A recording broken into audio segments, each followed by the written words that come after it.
This conference will now be recorded. There we go. And it is 10:04, so I imagine we'll still have a couple more people trickling in, but I'm going to get started. Good morning and welcome, everyone. Welcome to the September monthly partnership meeting of the Southeastern Caribbean Disaster Resilience Partnership, or SCDRP for short. My name is Claire McGrath. I'm coming to you from Atlantic Beach, Florida, right outside of Jacksonville. I have the honor of serving as the interim director of SCDRP. A warm welcome to all of you today. We will start out today with a couple of SCDRP announcements and updates. Next, I will introduce today's two speakers, Alicia Scott and Pamela Fann. We will wrap up then with partner sharing time, as always, so please be ready to share your announcements from around the Southeastern Caribbean.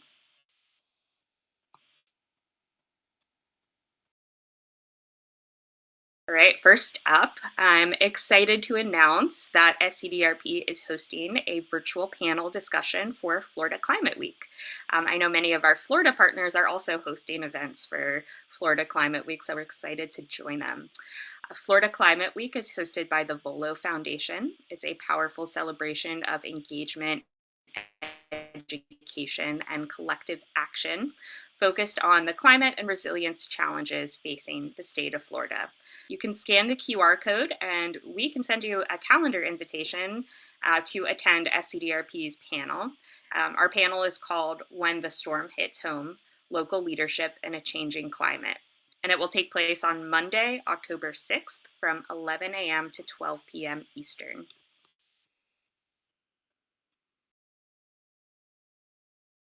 This panel will explore how local leaders are coming up with collaborative and innovative solutions to keep Florida communities resilient and safe during and before, during, and after hurricane season.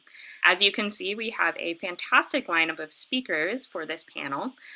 Some of the topics that we're going to touch on include the complementary roles of resilience and emergency management in keeping communities safe from extreme weather, the Resilient 305 Collaborative, Northeast Florida's Regional Resilience Action Plan, the use of reef arches for water reclamation facility shoreline enhancement in Cape Canaveral, incorporating Department of Health data into regional scale risk assessments, and monitoring resilience impacts over time. So taking a look at long-term resilience impacts and lots more. So we've got, as I said, a lot of great expertise on this panel, and we're very excited. Hello. Hi, Manuel. Hey, Welcome. I'm back. Awesome. Great to see you. Thank you. All right, next up, our planning is well underway for the SCDRP 10th anniversary annual meeting, navigating extreme events, doing more with less together.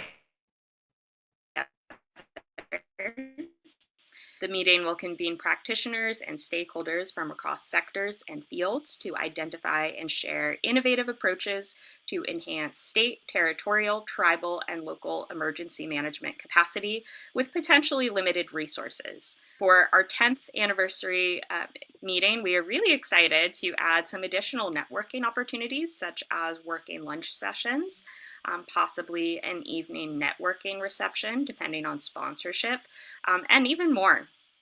Each session will conclude with actionable recommendations for improving emergency management and resilience capacity that you can take to your communities back home.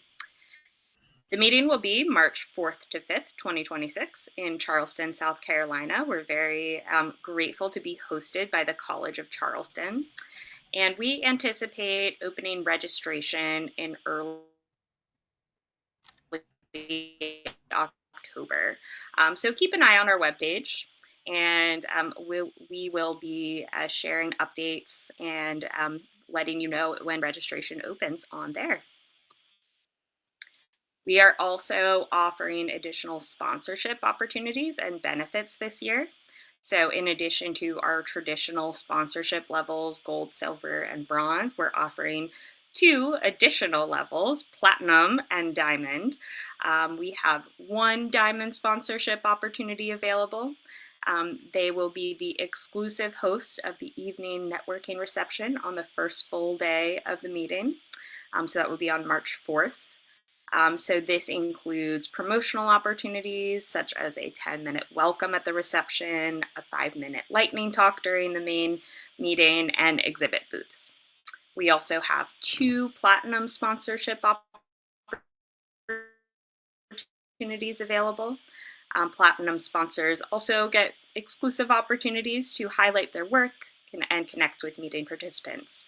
It includes a 5-minute lightning talk during the main meeting. And you can see several other benefits as well. Something new that we're offering this year for the gold sponsorship level and up is the conference attendee list in advance of the meeting. But please note that this attendee list includes attendees who have opted in to providing their contact information. We're also excited to offer a la carte sponsorship opportunities this year. So you can pick and choose specific activities to sponsor.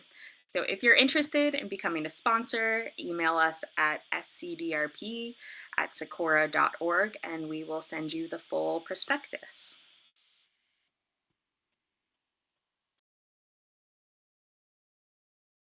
All right, so that is enough announcements.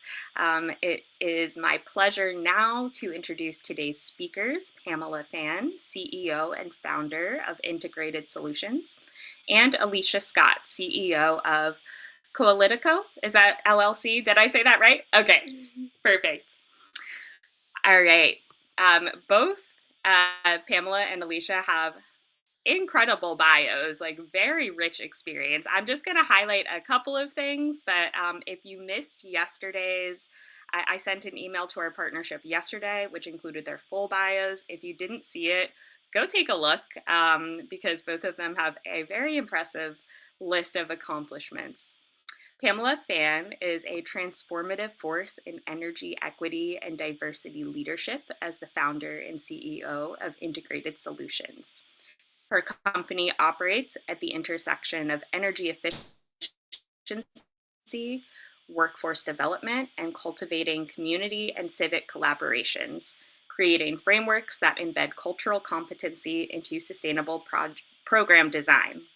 With expertise spanning marketing, human resources, and cultural diversity, Pam holds a marketing degree and human resource management certification, alongside prestigious credentials such as a cultural diversity professional and trainer from DTUI and advanced diversity and inclusion credentials from Purdue University. This technical knowledge, combined with deep cultural understanding, bridges gaps between technology advancement and equitable community impact. Alicia Scott is a nationally recognized strategist, organizer, and systems thinker whose career spans finance, politics, public policy, philanthropy, and environmental justice. Born and raised in Compton, California, she is a grandchild of the Great Migration West, a legacy that shaped her early understanding of community power, systemic injustice, and the pursuit of equity. Alicia has a BA in political science from the University of Maryland and an MA in diplomacy and international commerce from Norwich University. In 2022, Alicia founded Coalitico LLC, a strategic consultancy serving philanthropy, advocacy organizations, and clean energy coalitions. She also served as the Georgia State Director for the U.S. Energy Foundation and Action Fund, where she helped build the state's largest clean energy advocacy coalition and guided Georgia to national prominence in securing federal clean energy investments. So it is my absolute pleasure to introduce Pamela and Alicia. And if you'll give me just a moment, I'm going to switch over PowerPoints. Sounds good. Thank you so much, Claire, for the amazing introductions of both of us. Like every time I hear that bio, knowing I put it together. But I'm like, wow, yeah, I've done some good work out here. And that was only a little bit of it. So yeah. Thank you. And I know you're getting our slides together, but welcome everyone. I'm so happy to hear. I hope y'all don't hear that horn in the background. It just started. Someone's alarm went off. I'm outside. Okay, let's see if we can talk through it though. Many of you are familiar faces that I've seen here and that I know here, and you've attended the Southeast Environmental Justice Summit, which is what we're actually here to talk about today. So we want to talk a little bit about how this was created, how it started, and the impact that it's made on the Southeast communities that we serve. So it's hosted annually by the Harambe House Citizens for Environmental Justice.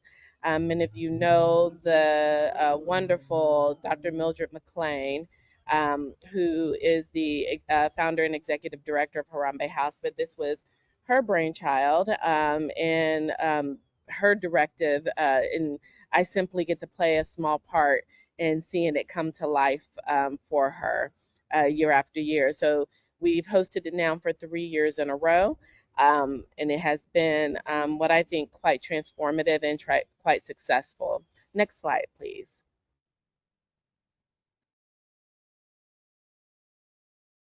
Maybe. I think I see half the slide.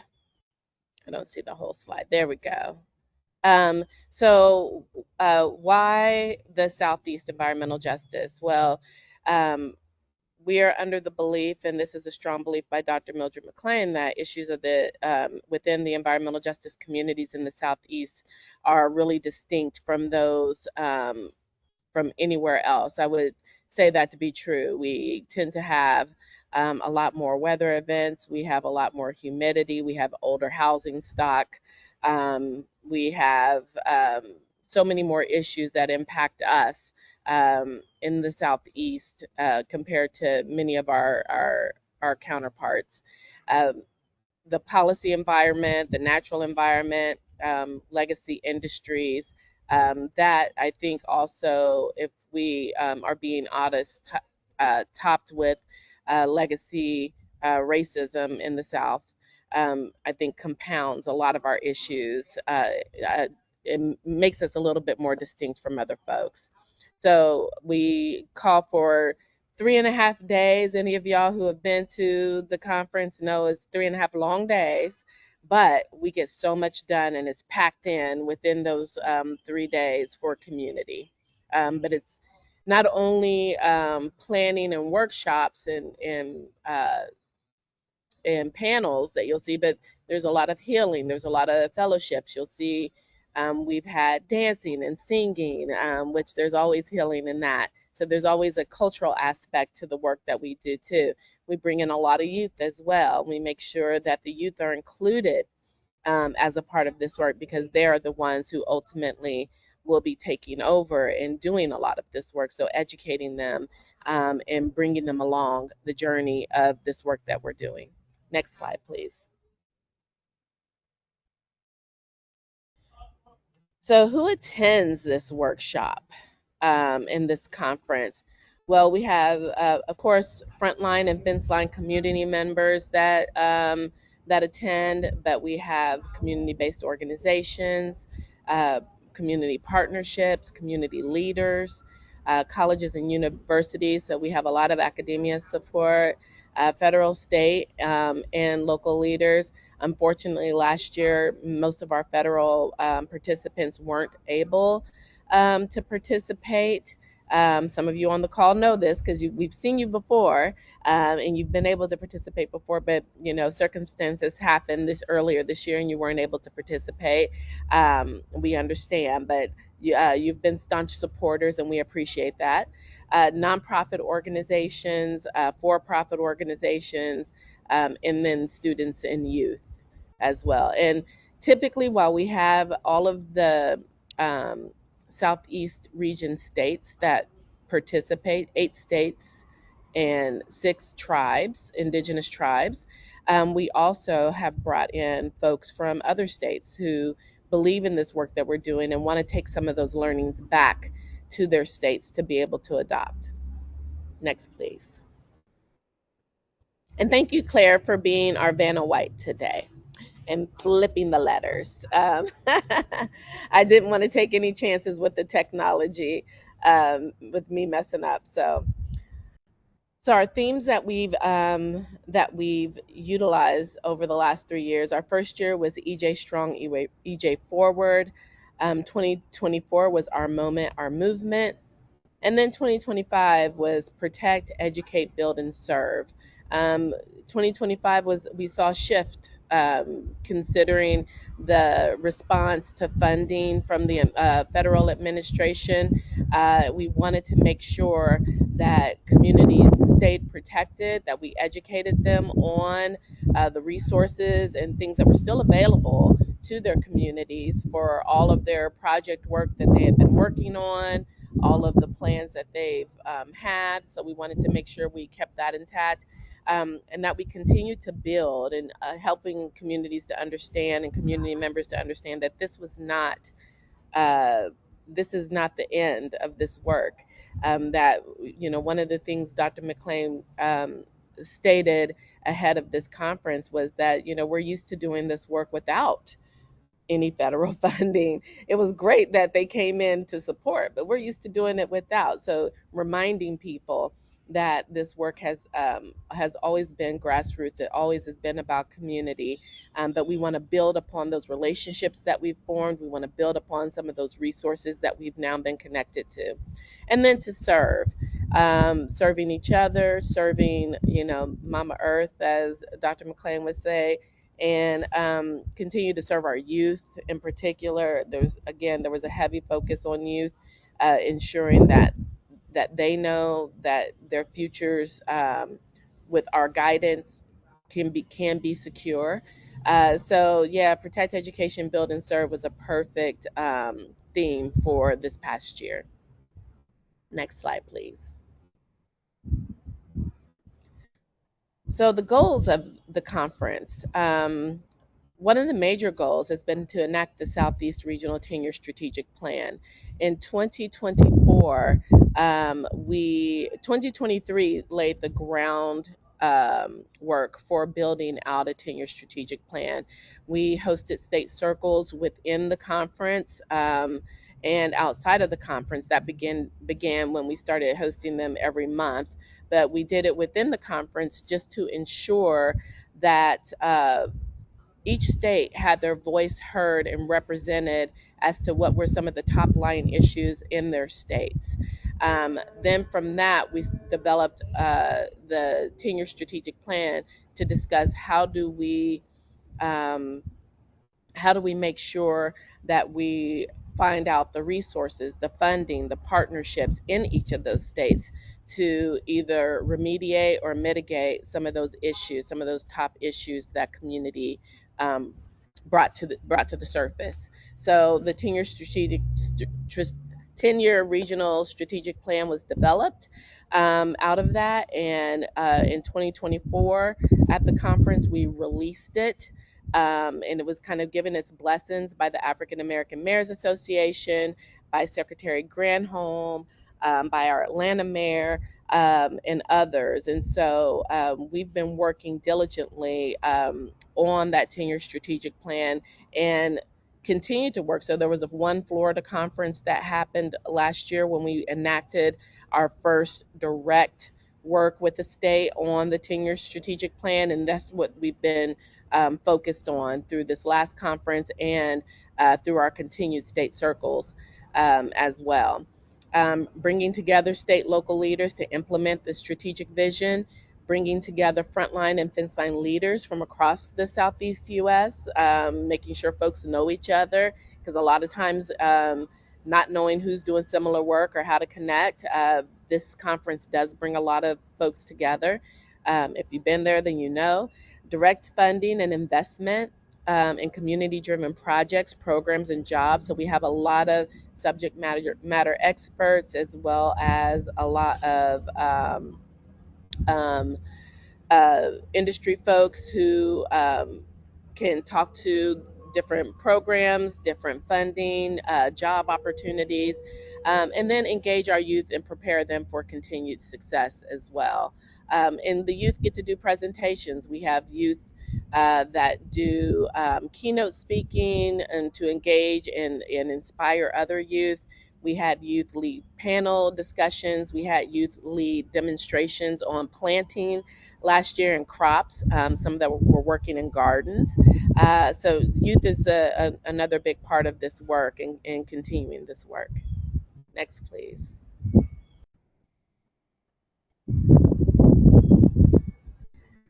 So just a little bit about some of the achievements that we've had.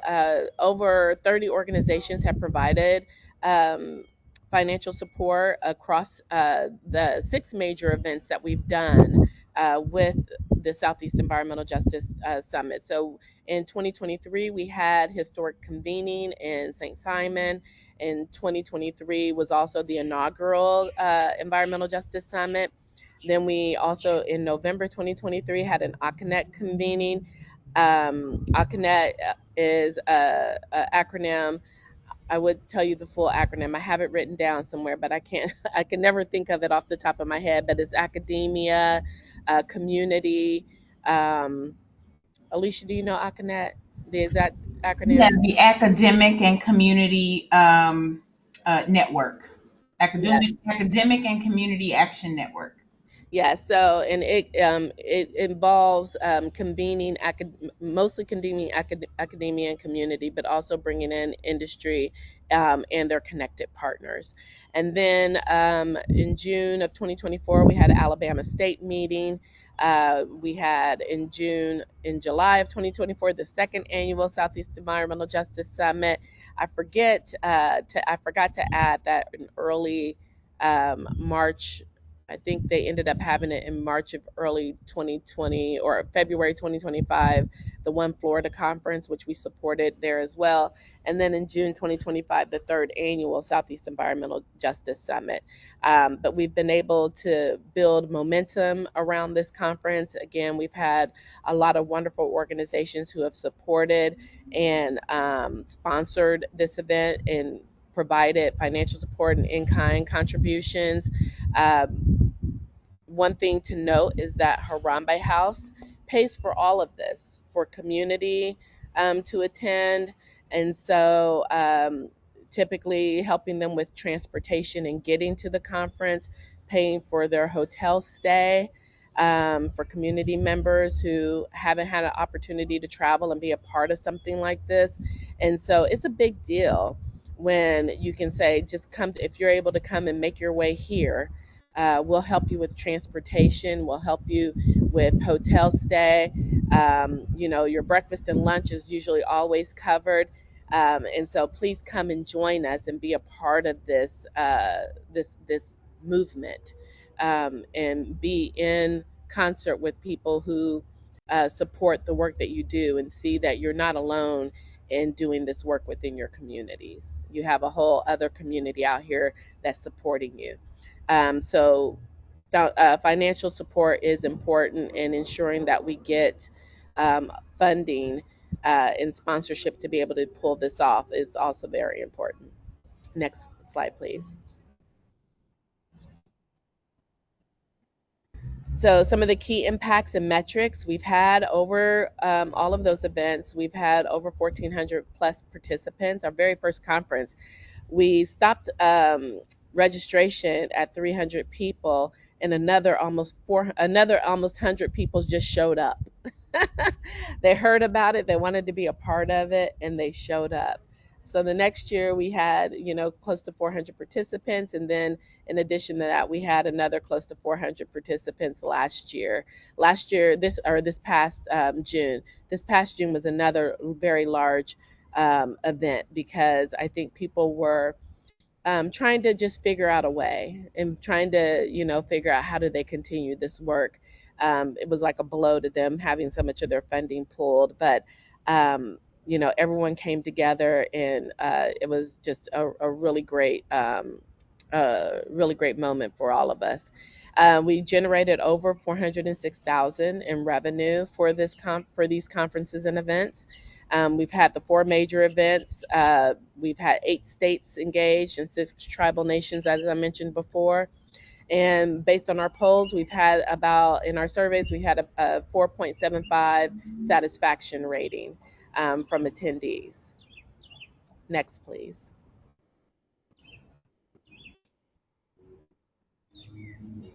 This is just showing like some of the photos from some of the events that we've had. Some of the youth there doing their EcoHood Does Good work and presentation, because they go and build out their own communities of how they like to see their communities. They have renewable. You see the renewable wind turbine there. It's kind of prominent. There's solar on the roofs. They put electric vehicle charging in their neighborhoods. And so they build out these neighborhoods, and then they come and present to us and tell us all of what they learned, which is amazing. We've had wonderful panel discussions. We've had wonderful workshops as well. So that's just a few highlights from 2023. 2024, I think I may have stuck some in there. So our 2024 highlights, I put the videos in there, but the links were it was just too large to send. So again, we've had messages from both our Mayor of Atlanta and both Secretary Jennifer Granholm commending us on the work that we're doing, bringing communities together and pushing forth environmental issues within the Southeast, and helping folks to not only, and the thing is, like, we're not only coming to commiserate with one another and talk about the issues that happen in the Southeast. We're problem solving. And that's where the 10-year strategic plan and the work behind it comes into play as well. But we're actually doing work behind this. We're building connections with folks. We're connecting them to resources. So we're doing real work here. Next, please.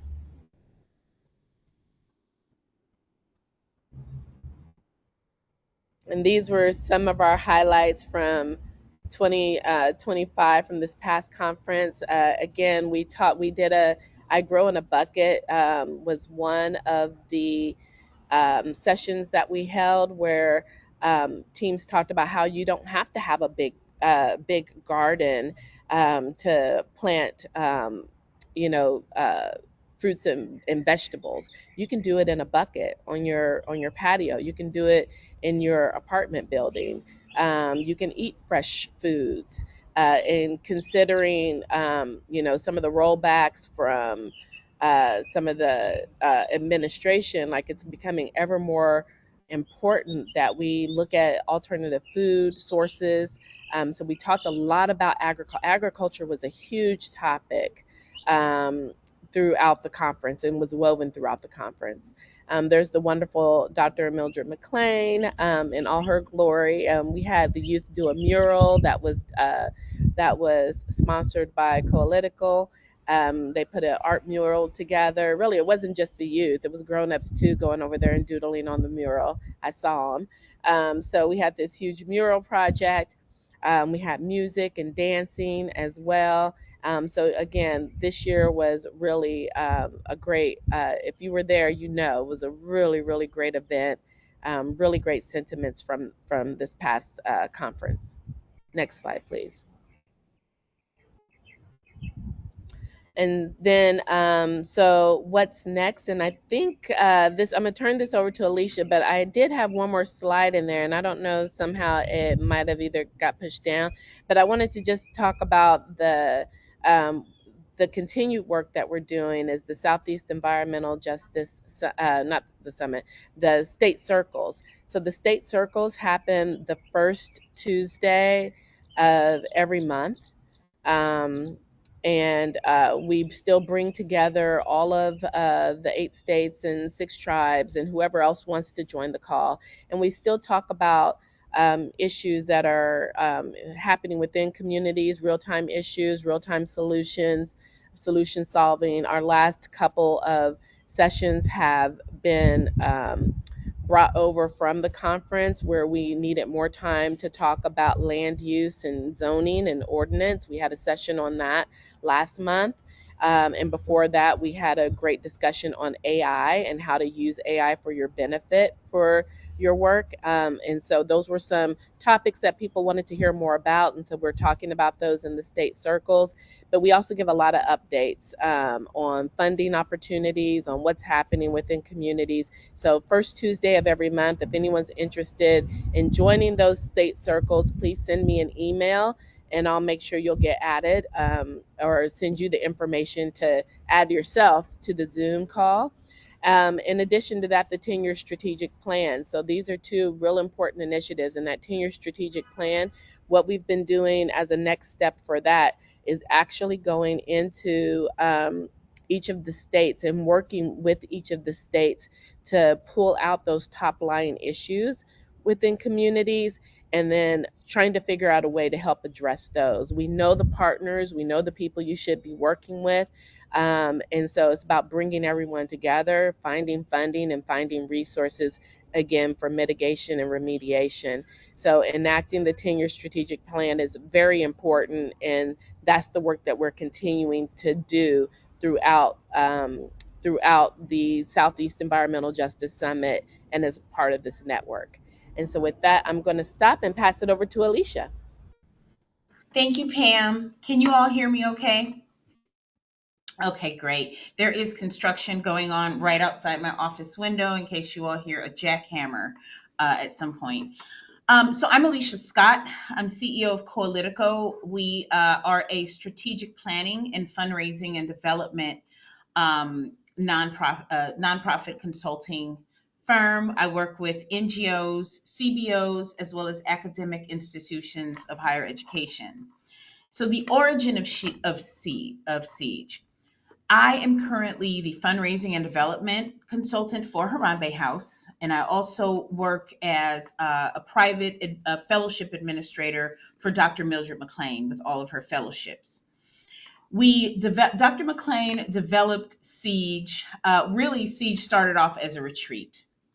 We had plans in 2019 to develop a retreat for environmental justice, social organizers, and leaders in partnership with the Omega Institute. If any of you all have heard of the Omega Institute, they do host a lot of popular education and community-based grassroots programming for social activists. That's sort of been part of their legacy. But then, of course, we all know what happened in 2020. We had the pandemic. And so we had to put those plans on hold, and working in partnership with Michelle Moore at Groundswell. If you all are familiar with Groundswell as an organization, we came up with turning this into a full-blown 3.5-day conference. The initial seed funding did come through Groundswell, and then additional funding to help support Dr. McLean's work financially came in the form of the Dr. Mildred E. McLean Fellowship for Movement Elders. For those of you who don't know Dr. McLean's bio, she is a Harvard-trained PhD, Boston University, Antioch University, and a 30-year retired tenured secondary school educator. So she's been a teacher for 40 years. She's also a boomer who's been at the front lines of a lot of social justice movements.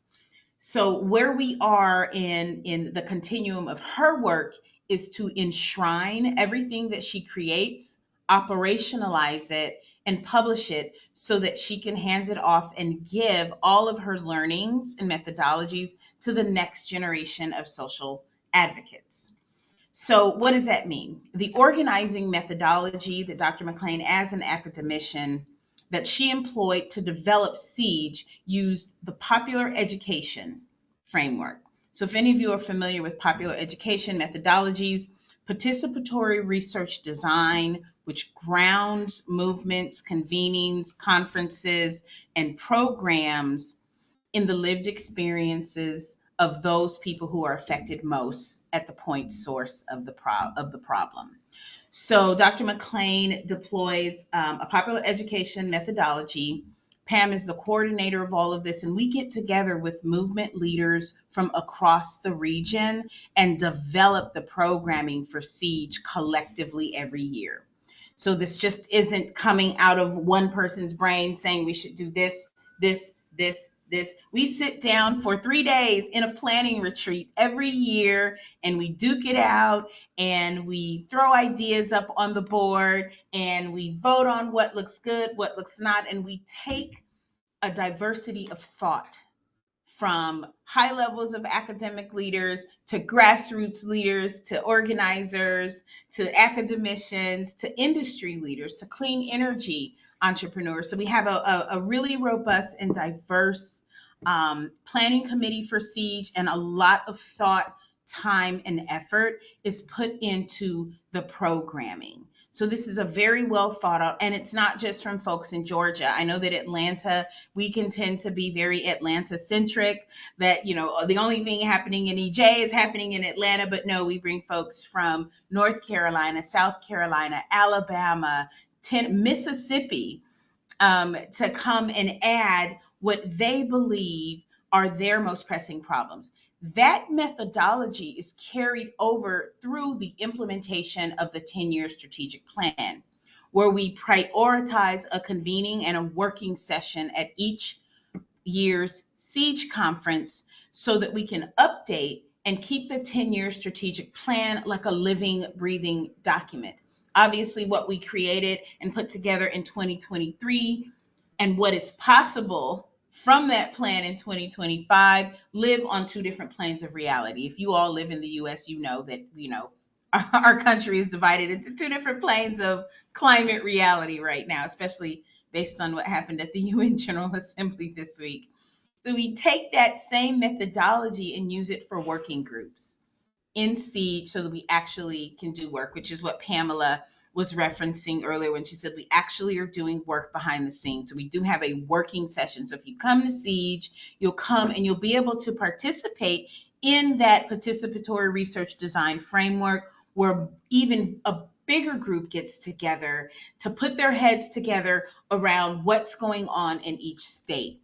That work then informs the state circles work that continues on throughout the year leading up to the next Siege. So what did we do with all that? So I am basically Dr. McLean's professional scribe. So we put all that together in a concept paper. We shared it with the funder who funded Groundswell for Dr. McLean's fellowship, and that lives in enshrinement in their grantee reports. We're also going to take the convening methodology of Siege and implement and teach that in what we are working on now. This is still, you all are a privileged group. You're going to hear, you're the first to hear about it. We are working on creating the McLean Institute, which is a legacy social justice institute, which is going to take movement elders, what we've all been waiting for, movement elders, and share what went right, what went wrong, how they went about it, lessons from the past, so that we can do some torch passing training for social justice movements. So Siege is just the first operationalized programmatic thing. We don't know what we're going to call it yet, where we're going to get, sorry about all the sirens. I do live in the heart of downtown. I promise I'm not in trouble with the law. So we're going to take Siege and we're going to teach grassroots leaders what they did in the 60s, what they did in the 70s, how they stopped Coke from the extractive processes across the globe. And that is going to turn into a legacy social justice institute. Basically another brainchild of Dr. McLean that's going to say, hey, here's what we did back then. And here's probably some lessons from the past. How did we get 40 years down the line and see all of our environmental justice and social justice wins just repealed at the stroke of a pen? So we're going to be teaching deep learning in how to understand and analyze policy, what social movements actually look like, and then how do we convene? One of the unique configurations of the Siege crowd is we have community and actual utilities in the same room talking. the impetus behind creating a conference such as this, where we're bringing what would normally be enemies on the other side of an advocacy table, we decided that this needed to create a space where we could all be reminded that we're all human.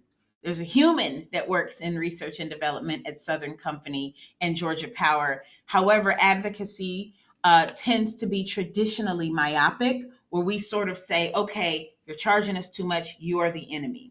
But what Dr. McLean said was, let's bring in a diversity of thought and see if that's actually the case. And so Siege brings together, we have invited the vice president of research and development at Southern Company so that they can build relationships with advocates on the ground. Because believe it or not, Southern Company does not actually know what all of our grievances are.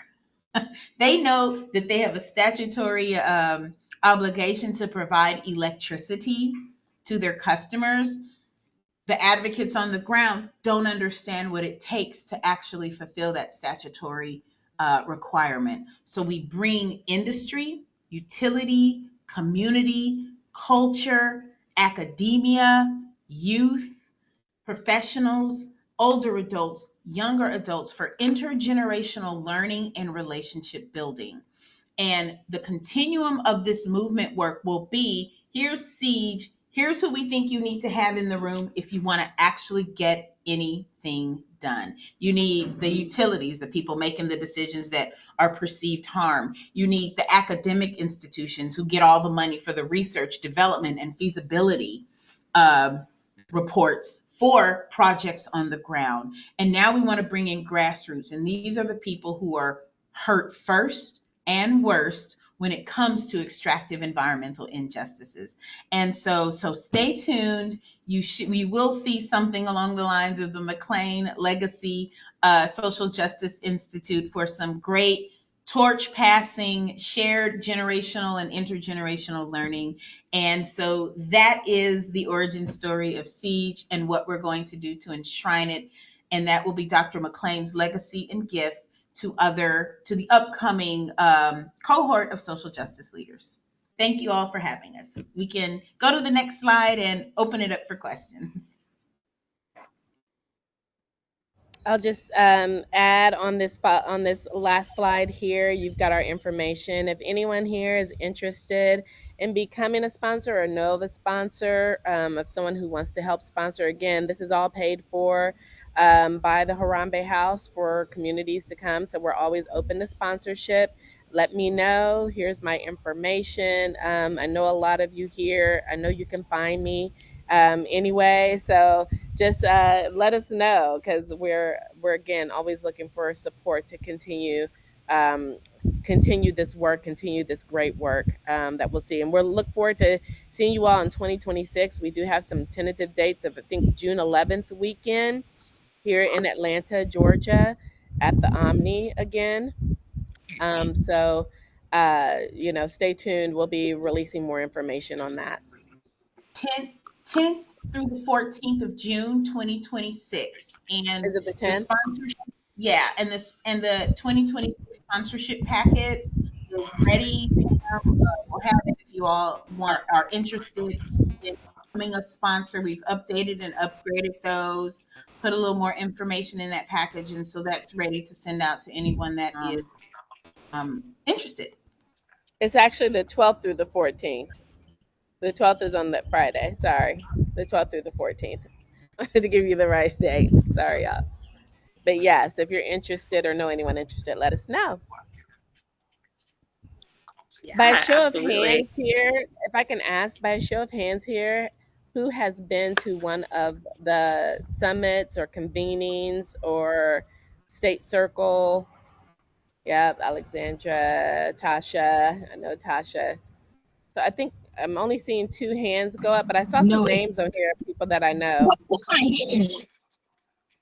Yeah, yeah. So a good amount of you have been to this event before, so you know how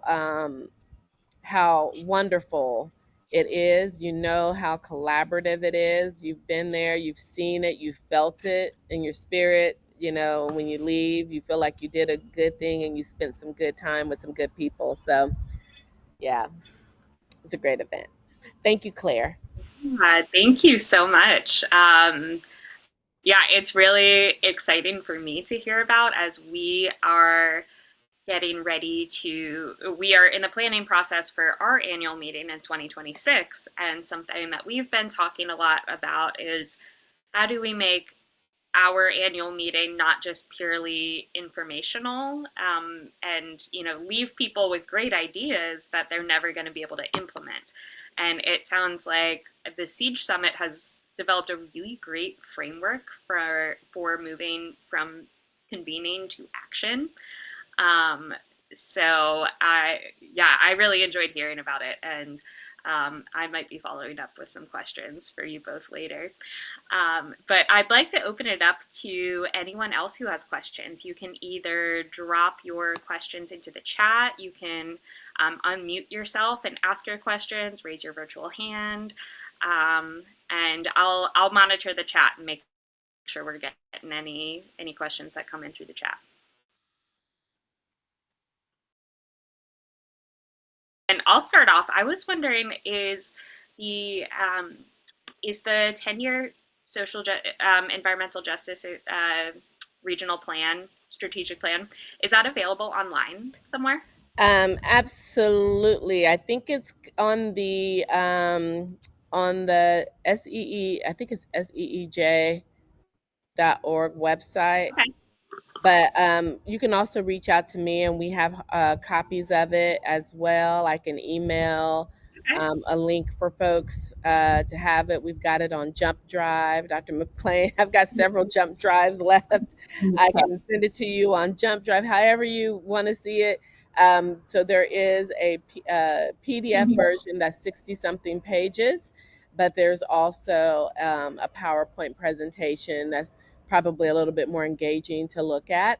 But happy to send any of that over to you all if anyone is interested. I put the link in the chat to siegesummit.org in the chat. Thank you. Perfect. Thank you. Okay, and we have a question in the chat from Alyssa. What is the makeup of sectors that are usually represented at the conferences? Is it a good mix of folks, or do you see certain sectors represented more than others? Yeah, there's a good mix of folks. It is going to be more. It is heavier on the advocates who attend, um, but it is a good mix of folks. We Southern Company attends every year. Bulletin of Atomic Scientists, NOAA. There's typically a representative of NOAA. Of course, it tends to be Georgia heavy. But we do one of the things I wanted to mention, and Pam, I don't know if you're going to get to this, but we also do provide hotel rooms and transportation for people coming from outside of the Atlanta area Yeah, I think I mentioned that. with travel I did. stipend. And so we are looking to increase movement from the other states in the eight state region of EPA Region 4. And so we're always looking for transportation sponsors to help contribute so that we can bus people in. The first year it was easier, there was lots of money flowing. It's gotten a little bit more difficult this year, obviously, because funding is constrained, but there's typically a really good mix of people, and we're trying to increase it even more to get lateral industries as well to this sort of adjacent industries to clean energy, climate resilience, and climate change. Yeah, I love that. I think that's so interesting and like so important, the fact that you provide funding to bus people in, and provide the hotel rooms. Um, I'm also curious so you mentioned like Southern Company comes. Did you mention Georgia Power as well? Yes, How? Georgia Southern Company has been a big supporter.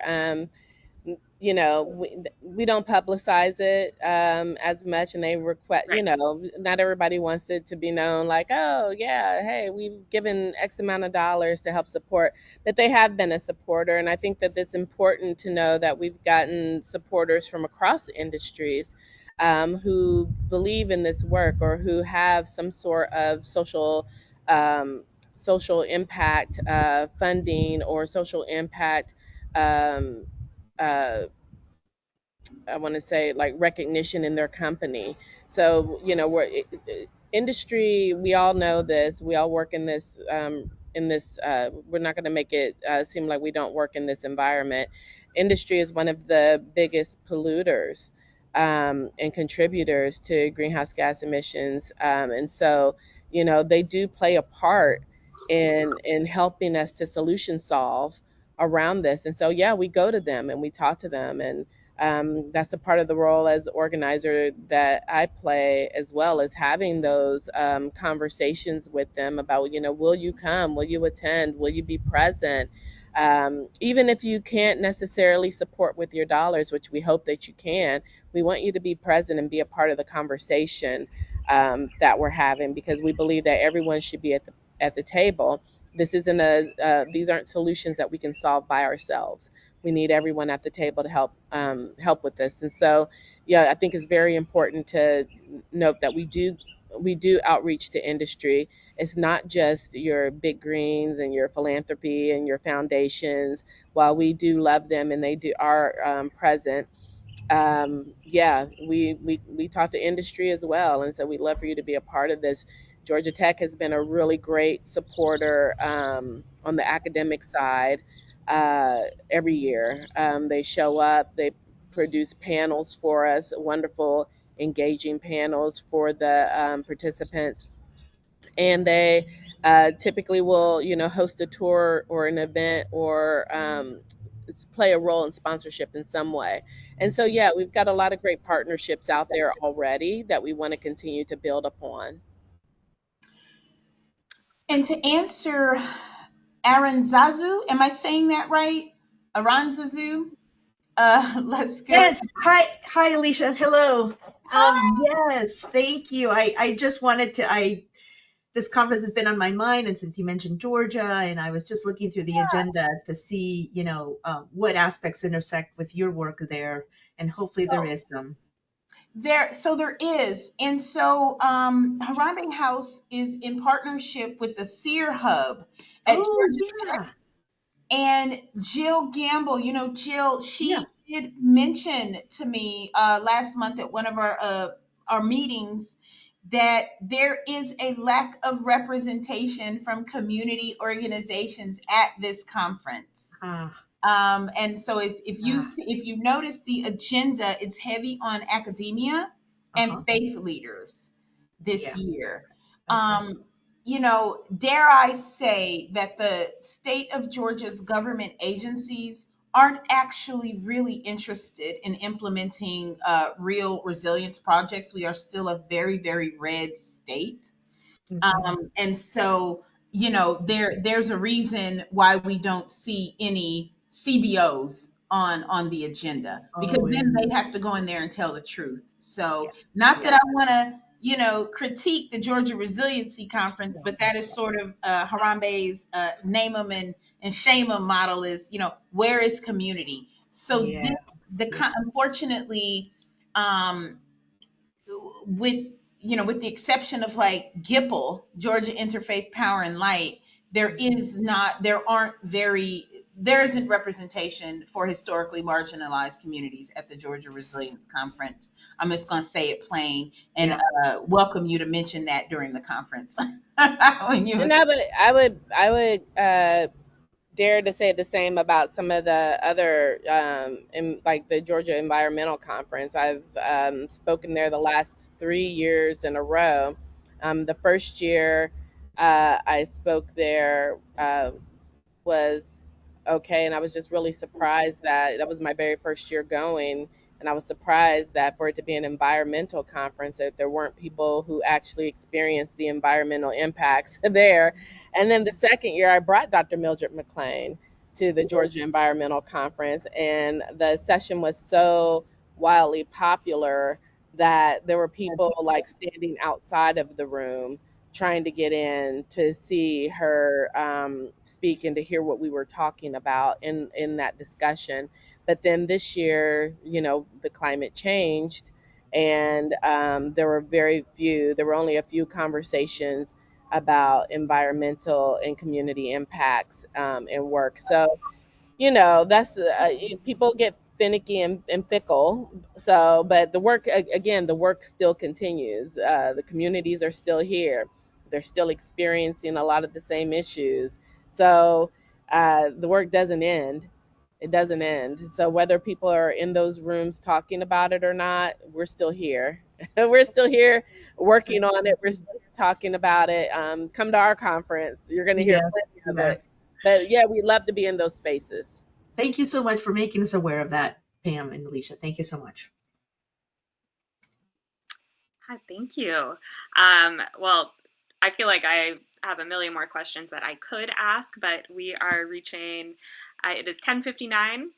So I just want to thank you one more time for coming, for sharing, for teaching us all about the Siege Summit and how you have successfully uh, made this gathering into something that really translates into real strategic action for communities. I learned a lot. I'm sure everyone else did as well.